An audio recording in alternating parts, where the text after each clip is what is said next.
allegiance to the flag of the United States of America and to the republic for which it stands, one nation, under God, indivisible, with liberty and justice for all.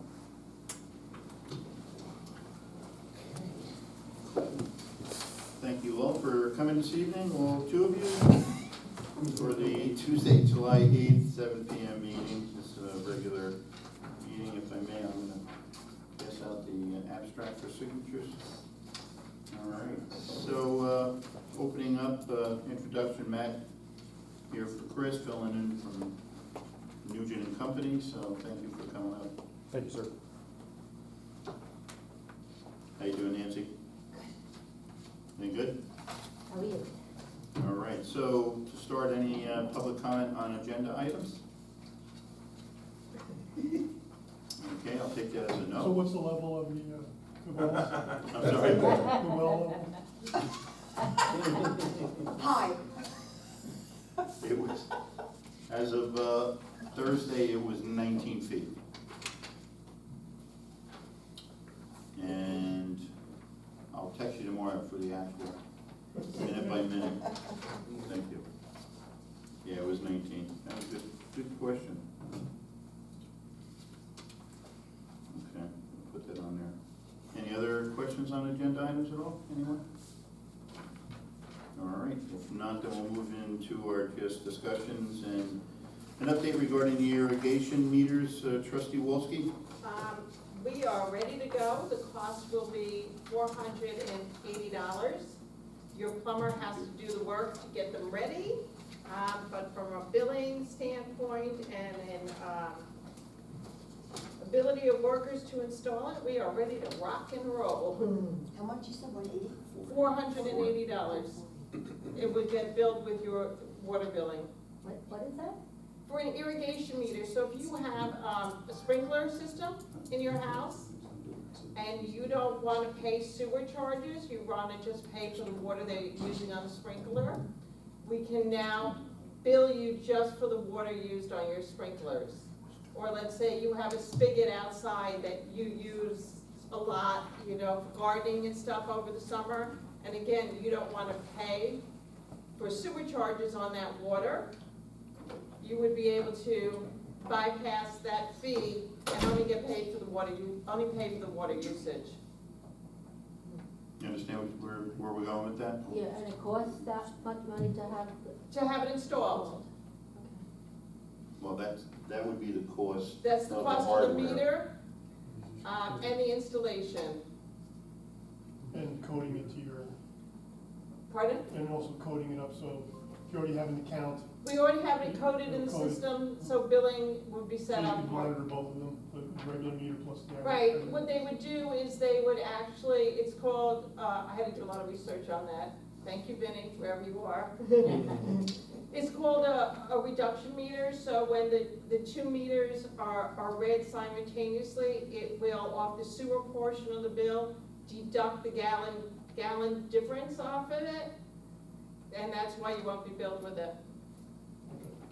Do you have any information on, like, how much pipe you have to have exposed to be able to put the meter in? Because I had a plumber come look in mine, and I explained to him what, you know, while we were doing the valves for the other meter, he came, I explained to him what was coming, and he looked at it, and the way that Rieger built my house, the outside faucet outside comes off the same pipe as the washing machine, Mhm. and it's got a short piece of, exposed, and then it makes a 90-degree turn into Right, the you wall. need to tee it off, if it needs to be teed off, and you probably need, I'd say, a good 8 to 10 inches, just from the size of the meter alone, and you need the shut off in front of it and behind it, Yeah, okay. or behind it probably, because you would need to shut off your outside water Yeah, in you the need to shut off winter. the outside for the, Right, so it needs to be beyond that point.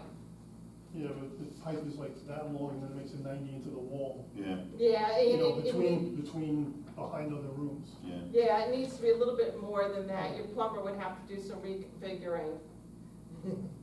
Okay. Cool. Okay. Any other questions on the meters, Bill? Okay. Moving on then to number 2 regarding the Spindler well status. So the Spindler wells are obviously wrapped around the project of that property as the the owner of Aurora his plan in any case was to take the Spindler building, he would take that down, and then he would build two separate warehouses that he would put on that property, is the current plan. So we met with them last week. We kind of just went over preliminary things between where he was when we put the moratorium in place and where we are now with the new zoning. And we're gonna have a meeting, I believe, on the 16th, I believe it's a Wednesday, with Aurora and his engineers and so forth, and our engineers to come up with a suitable plan to make sure that the wells are still accessible for us, because I had already mentioned we did receive a Department of Health approval that we can still use these wells on an emergency basis. And we've also have begun conversations with the Knights of Columbus, where we'll have some type of a, I'll call it small building, where we'd be able to do the chlorination of the water. So things are moving along in a positive way, so we're looking forward to a good meeting on the 16th, and we'll keep you posted on what's going on. Any questions on that? Okay. Next, for the grant on North Street, as we've talked about recently, is we just went out to bid in June for the drainage work on North Street from 94 up to Ahern Boulevard. We got the bids back. They range from high 200,000. Then we have two in the neighborhood of 360,000, and fourth one came in over 400,000. The first one we've already declined due to production type concerns and so forth. So our engineer are working on the second and third quote, looking at references and trying to get that information so we can get this project off the ground. We borrowed in the neighborhood of $830,000 for this project, which is drainage work, pavement work, up to the first entrance of Taft School.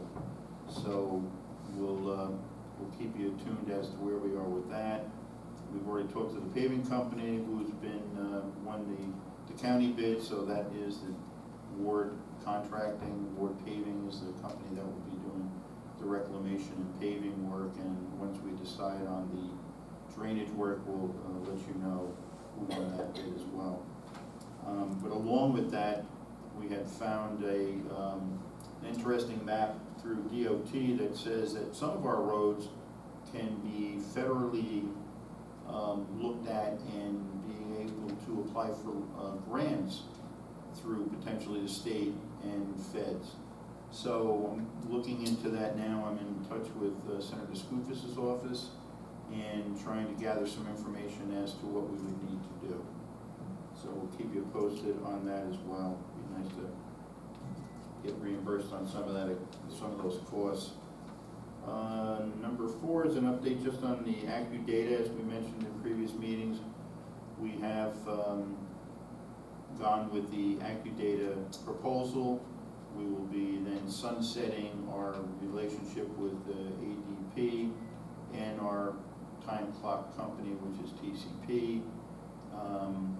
And we're supposed to have a kickoff meeting this week with AccuData for the installation of new time cards, time clock systems, being either fingerprint or touch button security type thing. And then with the new payroll system, and the biggest benefit for doing this, again, it's all integrated, it's one system, and the best part is when we're done running payroll, the pension and state reports that need to go up to New York State for anyone's pension fund contributions is all automatically uploaded through a flat file, they call it, and it enters into their system, and everything is done without any double hand typing entry type work that's happening right now. So that'll save us a lot of time and energy and corrections and errors and that type of thing. Number 5 is the Village Hall, the structural report, second floor. Do you want to say anything about that? There's really not much to say at this point. We're still waiting for the report. Yeah, we had an initial report from the company basically stating, you know, kind of preliminarily what they did. So we had to cut some holes in the floors upstairs so they could actually see what was in between the floors. It's basically 3/4 inch plywood that's there now. So we cut some holes so they could do their survey, and we should be getting this report anytime. So once we have it, we'll share it with you. And again, it's the whole purpose of seeing if we can have, besides storage, have offices and some other things up there, because we have part of our planning department's already up there with files and so forth. And the way we're adding some staff internally downstairs, we would potentially need some space to go upstairs, maybe with the planning board. The And building department. the building department, well, planning, building department, take one of the same. Planning board's back Sorry? here. Yeah, right here. Planning. It's these. Planning. Building department, that sounds correct. Same thing. And what else on that? Yeah, the other side of it, again, having 3,000 square feet, what we've discussed is potentially cutting that area in half and potentially renting out 1,500 square feet and getting some revenue from the building itself. So we'll, again, keep you updated as we continue down that path. Okay, any questions on that, anybody? Okay. Next is just the update on 4th of July fireworks that happened on Saturday. I can't say enough about the event committee and the outstanding job that they did. It was very well planned, super well attended. We think we were in the neighborhood of 5,000 people. It was a wonderful afternoon. It was great weather. That was all my idea on the weather, so everything was fine. And everybody had a great time. I don't even believe there was really any type of incidents of anything. But again, the event committee did an outstanding job, and we were down there Sunday cleaning up some leftover debris and so forth between myself and Patrick. And then the guys finished up the pickleball courts and everything else today, so that's all done and in place, so. And they were out there playing today. Yeah, and they were all out there playing, exactly. We have about 6,000 plus residents in the village, and over 5,000 came out for that event. Obviously not all our residents, but just to put it in perspective. Yeah. A lot of people, probably biggest turnout. Yeah, and I think next year, as we talked to the committee, even this current year, I think next year we'll have to maybe have a conversation about some buses, moving people from the schools and transporting them down to this area, because the roads were pretty busy, but it cleared out within 15 to 20 minutes. It was pretty, Akron was clear and ready to go, so. But lots of great compliments, so I can't, again, say enough of Anybody the there? job. No? No. Yeah? Doing that? That's right, and you found the backpack, and we found the owner of that backpack, by the way. Oh, good. He came to you? I handed it off to the police department, Oh, okay. and they were able to locate the gentleman. So it all Probably worked has out good. info inside, maybe. Yeah, It was scary at first, because you know what you think about today when you see a backpack? yeah, well, we came across that, in walking around on Sunday morning picking up stuff, there were 6 pairs of eyeglasses completely crushed, 3 pairs of really nice sunglasses completely crushed. So, sad, but it, falling out of your pocket or whatever happened, so. Well, good, it was great. It was fantastic. So we'll have a follow-up meeting with them next week just to go over improvements or things to be looking at for next year. So it's all good. The person behind me, I heard him say that he came from Cornwall. So we are getting outside people. Yeah, no, and I had some people stop me, they were from the town of Newburgh. I had Chester, Goshen, so yeah, it was great. It was really well attended. And everybody loved the food trucks, and we're always expanding on that and always looking for different types of food. And the event committee, again, does a great job in, going through all those applications and trying to find the right mixture. The wine and beer garden was great, everybody seemed to enjoy that too, they, you know, between the different Somewhere a little too ales much. and beers, and maybe some people had a lot of fun, but at least they stayed inside the boundaries of the wine garden, so that was all good. It was maintained by security, and, but it was, yeah, no complaints, no big issues. The food trucks, it's gotten to the point that they compete to come to our events. Yeah, they can't wait, the guy at the beer garden anyway told me, I can't wait for next year, because I do really well here, Wow. so.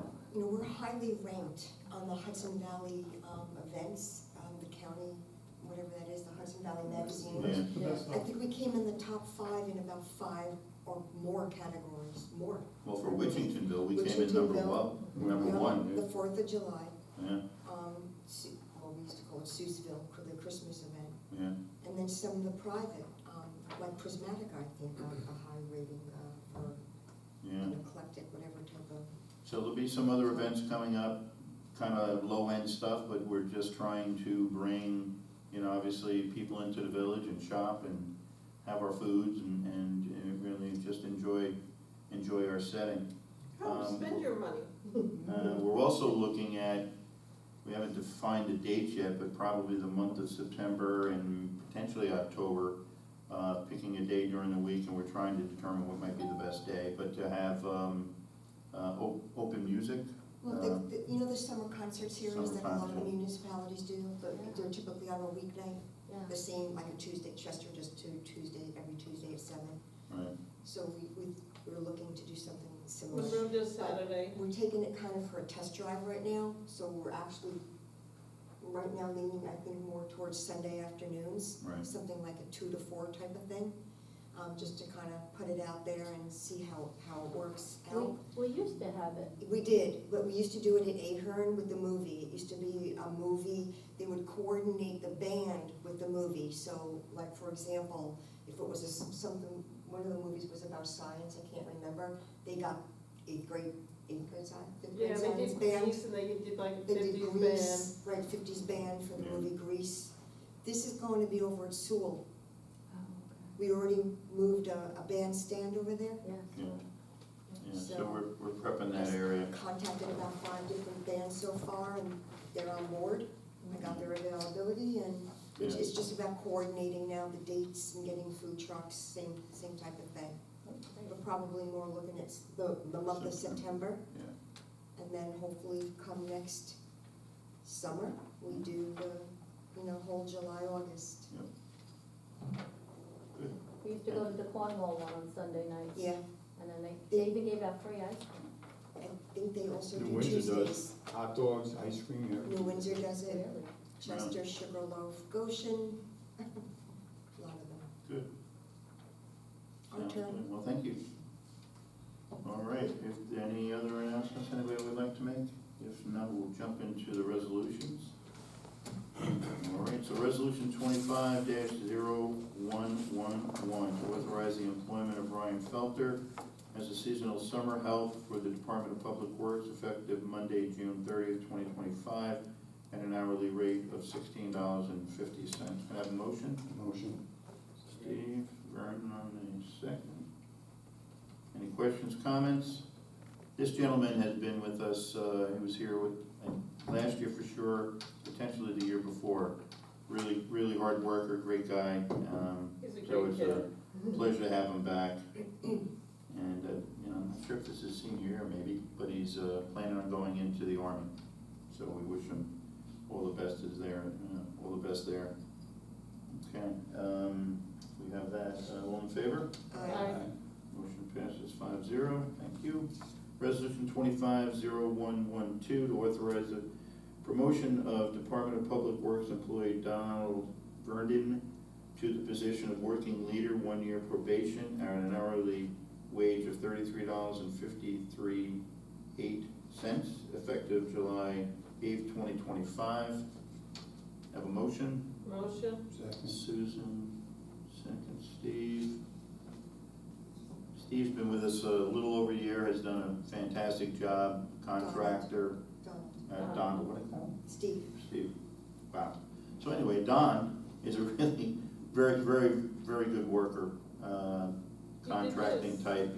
He actually is the guy who extended the dais here, We did that during the winter months because of our planning board extension to 7 people now, so, but he's a great guy, great leader, expect really big things from Don. With that, have a motion, I get the motion, and a second, all in favor? Aye. Motion passes 5-0. Resolution 25-0113 to approve the Architectural Review Board application regarding the new signage for T-Mobile located at Brotherhood Plaza Drive. I have a motion. Motion. Have a second? Second. Second is Vernon. Questions, comments? I have a comment. Take it away. So it's in Brotherhood, we're kind of trying to get back to the original code and what was meant and intended in Brotherhood, which was that like brick red, the burgundy red color for all the signage. All right. So they are now required to use the one color. I know it started to look like a mishmash of different colors. Then codes were not upheld over the years, so their logo color, their corporate color is that hot pink. So it's not anymore here. It's back to the burgundy-ish red. Yay. Thank you. Any other comments? So I think we should make sure that the colors that they put should try and match what's up there to That's what we did. remarkable. What happened was, there were 3 different reds that we had on the historical. So when we started 2 years ago, they were able to pick, because we didn't have this all in place yet. I understand that. So now there's one. There's one. So the color, We I never think what found we're the trying to say, original and what was specific to Brotherhood. yeah, well, Brotherhood's 25 years old, so we're never gonna find out what that color is. But whatever Remarkable is used, or Julie, and/or the golf shop, it should be that same color. So as things are transitioning, at least we have solid, the same color there. And that's what we wanna make sure that, if that HC 65, if it's the correct If it's number, we just not, wanna it make sure. should match one of those 3 to bring it more light. That's what this one is, and it does. So what Okay. the issue was, we had 3 or 4 new signs in there. We have 3 reds on our historical color palette. We allowed them to choose initially, so that's why they are different, but now it is one red. Okay. All right. Any other questions, comments? All in favor? Motion passes 5-0. Thank you, folks. Next is Resolution 25-0114 to schedule a public hearing or informational meeting regarding an overview of the Village of Washingtonville MS4 program to be held Monday, July 21st, 2025 at 7 p.m. Have a motion? Vernon, second. Second. Susan. So I think everybody's familiar with the MS4 program, stormwater management. There's been tons of changes in this process. So McGoey, Hauser, and Etzel is our MS4 engineering firm. So part of the educational process of doing the MS4 is that there needs to be some educational materials, informational meetings like this for anybody who wants to come in to understand what stormwater management, the flows, what's involved, what we do at the end of the day, and the reporting that needs to be done for New York State and DEC. So we remain compliant in all phases of the MS4, process. The book is only this thick. Yeah. If anybody wants to go to sleep with it, I have it in my office. It is extremely boring, You may need a But hard it's, bullet. but it kind of is what it is. But yeah. Were there any findings when they did that sinkhole in Belmore as to the quality of what was put in the ground by, I guess, meters? Yeah, what we ended up finding out is that between 2 drain pipes, one was concrete, the other one was metal, and whatever they used to seal the pipes had fallen off, and water then was seeping out of the drain pipe, and then obviously the mud, and then obviously the sinkhole. And then when we were doing it as well, we also recognized that, I think it was Carl who said, you know what, this water looks a little shifty. So it was like moving, and we're like, shouldn't be doing that. So we tested it, it showed high content of chlorine, so then we're thinking we had some kind of a water main break somewhere in the neighborhood. So we ended up looking around, testing, using the hardware that we have to identify that, but we could not. So we had to call in a company with very sensitive equipment, and they basically ran around that area, Belvoir and Washington, and didn't find anything that was unusual. Yeah, they were on my property. Yeah, and so at the end of the day, we concluded that somebody probably emptied their pool, potentially with chlorine, Bill, and then, Not you that know. day. And that water was in the pipe that created the chlorine content, and that's where we were. So since then, it was obviously was repaired, filled in, sealed with concrete, very thick, and and over the pipe and the concrete pipe. So it should stay that way for a long, long time. So coincidentally, I did an incident with my pool, but it was after they had already been Oh, okay. dug that hole. All right, that's good. And I guess like about 3,000 gallons ran into my neighbor's backyard. Ooh, Average? But there's a grate, there's a Storm drainage drain. that runs, I guess, east and west Yeah. on the edge of my property. In their property, it runs both east and west and north and south. yeah, Because there's, the low spot is in their property, so any water that comes in my yard runs off my yard. and into the drain. But there's a drain there to take it, but that was, Didn't we, After. years ago, on your property on the side that's on the Belvoir side, wasn't that a village easement area that we ended up giving it to yeah, you? back in like 1999. Wow, was that long? Yeah, That's when we were doing all of those. yeah, we were giving them up. This Yeah, area it to maintain, thank It you. was cheap, but I was cutting the grass anyway, so it didn't matter. Yeah, yeah, well, we thank you. It was easy process. All right, any other questions, anything on the MS4? If not, all in favor? Aye. Okay, motion passes 5-0. Resolution 25-0115, to authorize the budget transfers and amendments as necessary to effect the necessary transfers of funds and to pay village warrants. Can I have a motion? Motion. Second will be Vernon. Motion. Any questions, comments on the abstract, anybody? So as far as the abstract is concerned, for this 2-week period, in our A fund, which is the police, village hall, et cetera, that total came in at $166,439.27. The big item on this was our night shift insurance, which came in at $102,549.50.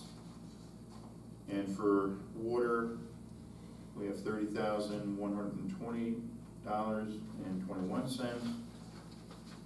And for sewer, $33,358.64. Nothing out of the usual, normal payments of chlorine and sludge hauling, paying off the vendor, contractor. Oh, and our sewer utilities is insane. That was $10,211. So, Good news is what we're paying Pam, we're getting back and billing them. yeah.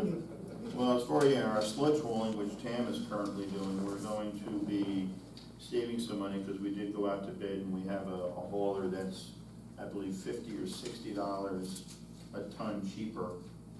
So we'll be saving a decent amount of money on that. And we should be starting that as soon as the attorney gets a chance to finish his review, I think, with the other attorney. And we'll, our next haul will be probably about a week and a half, so we have a little bit of time. But I wanted it done this week, so that's the pressure for Chris. All right, is there a need for a executive session? Does anybody have anything? You're good? All right, with that, then we don't need an executive session. Any comments from the audience? Yes, Nancy? We didn't get a phone call that this got changed and, Yes, Well, I saw your husband, I Yes. told him, but no, we put out a code red. Okay, then it's probably connected to my landline, which we had disconnected. Oh, You have to. so we need to go into the system. Vern will handle that. He's our code red Oh, okay. administrator. Did I tell you If the you wanna, cell number? if you, up and tell me, yeah. What was is that? it private? I don't care. You're on Okay. recording now, All right, Bill's writing it down. on not here. that it's hard to Oh, find. okay, I'll come up later. All right, yeah, we just need to do that. And again, the code red system is really for that use, so, yeah. We have some people that move, they're in the Carolinas, they're still listening to the messages, and then they finally say, hey, can you do me a favor, you can disconnect me now? I'm like, yeah, okay. But, yeah, I have one other question. sure. Now that all the codes and everything, got amended and fixed, what's going on with property and the banks that are abandoned The and moratorium's been lifted, so projects are welcome to come in. Yeah, so? so the bank, TD the sold. TD has been sold. It might be, the last thing that I heard was, potentially a physician's office type setup, dentist or something to that, but I'm not, They haven't don't reached out take yet. me to church on that one. The other building, to our knowledge, has not been listed, so that's still, potentially to be listed. There are a couple of, there's a vacant store over by the 32, I'm gonna call it, I'm gonna give it its name, 32 West Main Street, little mini mall over there. There's a small, it's not that small, probably 1,800 square feet, empty storefront.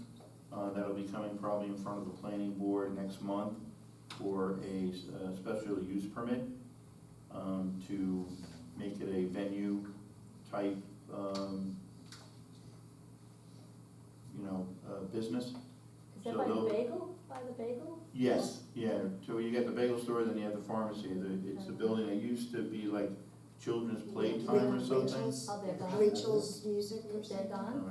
don't know, I don't remember Yeah, the that's name. what it was, Rachel's Music. Rachel's Music.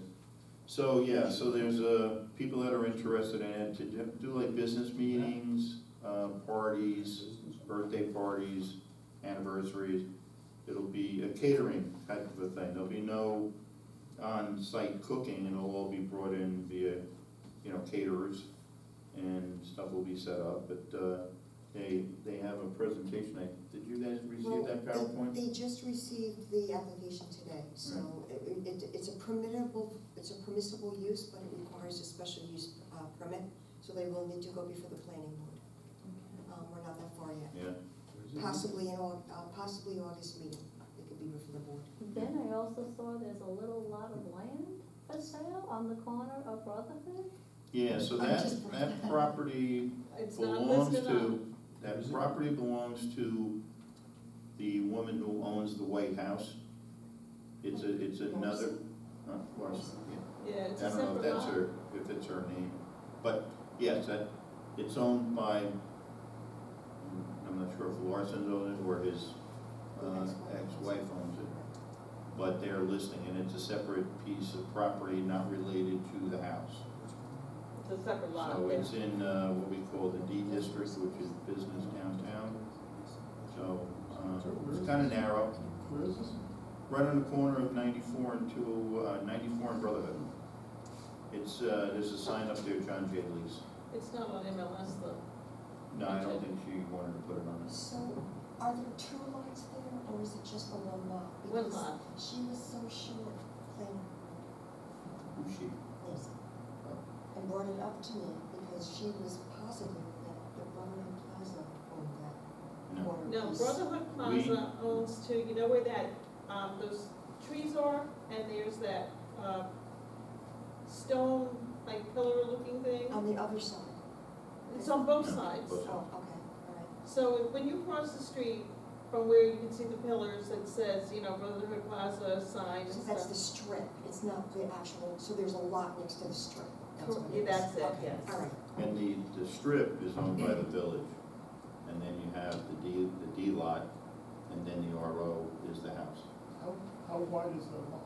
Wait, the strip is owned by the village, not by the I can plaza? look it up for you, but it's not much. That you would have somebody coming out of the driveway right into the intersection. It would be pretty close, Yeah. yeah. I have, And that depends on what, whoever is interested in it, they, you know, I mean, special exception, you know, potentially if somebody wanted to put a house on it, That's- You know? 94 is a state road, so they would have to get state Yeah. permission But I to mean, do a it's- road cut. probably they gotta look at the dimensions, but yeah, it's in the D zone. Yeah, I think the person said residential or business. Yeah, it's Sure, really, somehow, it's like, it's in the wow. business zone, but it'd be more business zone than residentially zoned. But that's all in the code, and, A structure that's a walk-up would not be an issue. yeah, yeah. Because, yeah, so a house could potentially be built on that lot? I don't know the Yeah, no, I don't dimensions think of it has, of the- the it lot, doesn't have but, the yeah, frontage for a house. So what could they put there? but you have to look at the zone. Yeah, look at the zoning. We can go through the zoning, but anyway, that's what that's all about. Is there anything happening with the storefront or small pizza restaurant next to T&M? That's been big. Yeah, I think the economy gave that thing I think everybody slowed down 6,000 people don't really afford. off that, pizza yeah, places. well, yeah, and it has a really big kitchen, so if someone wanted to, I Somebody was in there cleaning it up not Do too long something. ago. don't know, could have been Harry, the owner, but, yeah, I would imagine, and somebody will pick that up. I think the economy over the last 2-3 years was something tough that no one location. wanted to start. Well, I mean, you got great locations, Well, just need, When T&M is open, you know. when it was Gigi's, I love Gigi's. Yeah. When Steve was there, he made fantastic sandwiches. Yeah. Yeah. Anything else? Any other buildings of And questions? any of the news about the former cornfield, the big lot? I just met with him this evening. We're still discussing potential options. Does, cause that's a own lot, the whole cornfield on Deloitte also? It's 150 acres, but only about 40 of it or so is built on buildable acres. you want me to say something about the EMS here? Yeah, that would be a bad idea too. So we just, there was some information on our door, and there was also some information that was out for a public hearing for the ambulance corps for Blooming Grove, that South Blooming Grove was putting a petition into the local Hudson Valley regional EMS, that they wanted to start up their own BLS, Basic Life Support Ambulance Corps. And there was a hearing yesterday up in New Windsor at their office, and that event happened. Heard it was very well attended. Susan was there, so I'll let you carry the ball from here. So basically, there were, our Blooming Grove Volunteer Ambulance had their own council there. There was the Hudson Valley Regional EMS Council, Transportation Committee had the hearing. They had an attorney who was the officiant of the hearing. They had stenographers there. There was EMS from all over the region that came and spoke. The research that I concluded to give my presentation is that, and I don't have the numbers in front of me, I apologize. Blooming Grove Volunteer Ambulance Corps responded in 2024 to 2,030 incident calls. 165 of those roughly were for South Blooming Grove. They did not miss a call, which means they were able to respond in kind to every single call. They didn't have to bring an outside. From a cost perspective, financially contributing, because it's part of our taxes, we all pay a line on our taxes based on our assessed value of $1 and I believe 65.8 cents per $1,000 of your assessed value goes to support the ambulance. If South Blooming Grove were to withdraw that support because they have their own, the town of Blooming Grove, which includes us, the village, it would include an additional, I believe, $87,000 in taxes that we would now have to cover. So it would financially hurt all of us. Also, in this day and age, we are constantly, as your elected officials, being bombarded by the state, that we should consolidate services, and to the point that there are grants in perpetuities offered to towns and villages if they will consolidate. So our stance as a village is not to support this. So less than 10% of the calls of the Blooming Grove volunteer is what it was, or I guess in the last calendar year, whatever the time period, but less than 10%, because it's 165 out of 2,000 and change, was South Blooming Grove. So they want to create their own ambulance service because they have 165 calls, a call every other day. Correct. Okay. It But just that doesn't, population is going to exponentially accelerate. So Well- at some point, those calls are going to skyrocket. but they're not now. Right. So why should we bear that financial burden? And especially Blooming Grove Ambulance has been here over 60 years. So we should get the results of the hearing are due by August 18th, and I will keep everybody updated as to what the results were. Is there any legal roadblock for them doing it? Well, they have, under New York State Public Health Law, the commission has to authorize it. The council has to authorize them to have The their own. Emergency Services Council? Yes. And what they have been doing, I'm being told, is that they, those calls go out, it's over radio frequency. Anybody can get a scanner and monitor it. So they're monitoring the scanners and then showing up. Who's showing up? They have people who are temporarily acting as the emergency life support. So they're showing up to the calls without, how can I put it, without going through the reporting process that the ambulance corps is required to go through. Believe it or not, ambulance corps are very highly monitored. Every call has to get filled out, it gets reported to the state, who was called, the time of the call, the time it took to answer the call, what was the nature of the call, and New York State tracks all of that.